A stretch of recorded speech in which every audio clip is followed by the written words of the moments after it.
No experiencing with skiing. My thoughts at the time were, it can't be that hard, can it?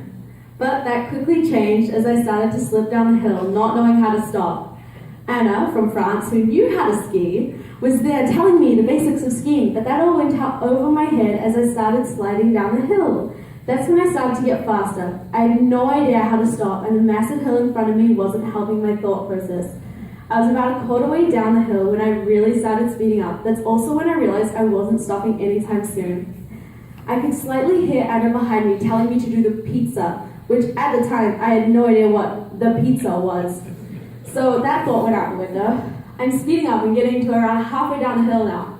At this point, I'm literally screaming down the hill, still accelerating, rapidly approaching the end of the hill where I can see there are people crowding around getting on the chairlift to go up the hill.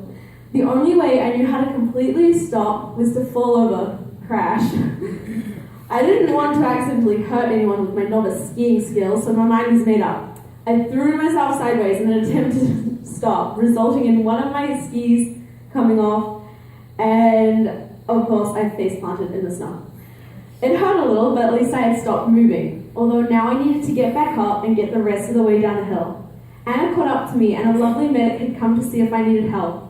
From there, they both slowly helped me down the rest of the hill safely. At the bottom of the hill, I had decided I didn't want to go back up again. But of course, Anna had made up her mind that we were going back to the top and somehow managed to get me back on the chairlift, which is probably for the best. I'm so glad Anna made me get back up on my feet every time I fell over. If she hadn't have been there to help, I probably wouldn't have gotten up from the first fall. For the rest of the day, Anna taught me how to ski better, and I ended up skiing a bigger hill than the one I originally crashed on. Overall, the week in Vancouver and Whistler was so much fun, and it's so amazing I got the opportunity to experience such new and exciting things with wonderful people. Another highlight for me was the Eastern Canada tour. I started in my hometown Toronto, went to Ottawa, Montreal, Quebec, New Brunswick, and ended in Halifax. Halifax was a really emotional time because of all the friends I'd met. I had to say goodbye to most of them, and I might never see them again. Montreal had the whole different language thing, and I remember standing on the street and it hit me that I was definitely not in New Zealand. It was all new and exciting to me, and the atmosphere was welcoming because everyone was really friendly. I came away from my time there realizing language isn't really that big a barrier. During my time in Canada, I made it to the papers a few times. One was for the canoe trip I went on. As the summer holidays came to an end, Lisa, the Australian, Finland, a rebound from Finland, Kyle, my lead, and I all participated in a 6-day-long canoe trip, Adventure and Understanding, organized by the Rotary Club of Peterborough, Cawthra. There were 25 people in 3 canoes, 10 Aboriginal, 10 non-Aboriginal, and 5 leaders. Each day, as we voyaged to Curve Lake First Nation, we all made friends with each other and learned all about Canadian culture. At the start of the trip, we all had to give up our phones to a rotary until the end of the trip, and in my opinion, it lifted a big weight off my shoulders. I didn't have to worry about it getting wet in the canoe or having to worry if I lifted at a campsite. The first night we set up camp at an environment center at Trent University and had a teaching about the sacred water and the meaning of sweetgrass. Over the next few days, we heard stories around the campfire, learned how to work together even though most of us had never met before, cooked and cleaned and set up and took down our tents every morning and night.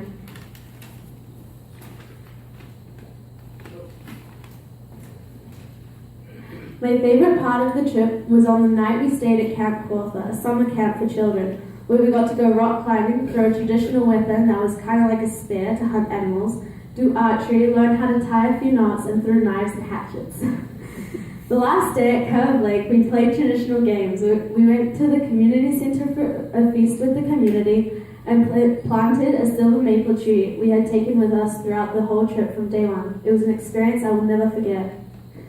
The last highlight I want to share with you is my trips to Canada's Wonderland with Betty Jo. We have one amusement park in New Zealand, and the only roller coaster there would be similar in size to the smallest roller coaster at Canada's Wonderland.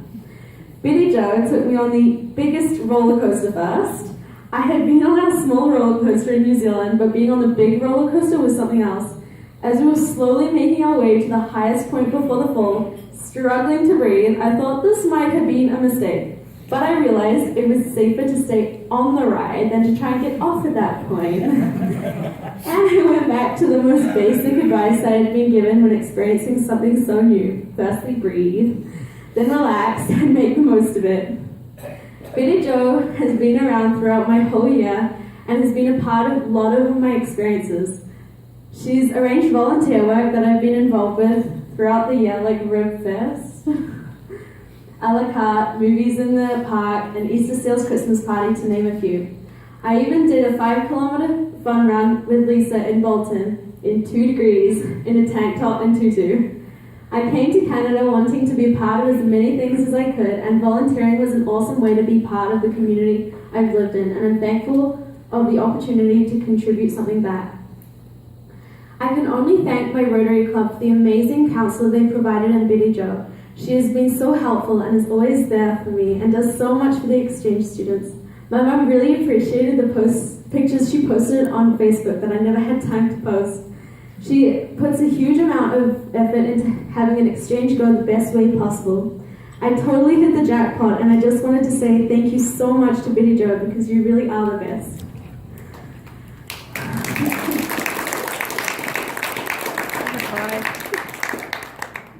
Obviously, my year wouldn't have happened at all without my club, Mississauga West. You provided me with opportunities by supporting me with a counsellor, with my host families, and things like the SIM card for my phone and Crystal card, which helped me with my independence.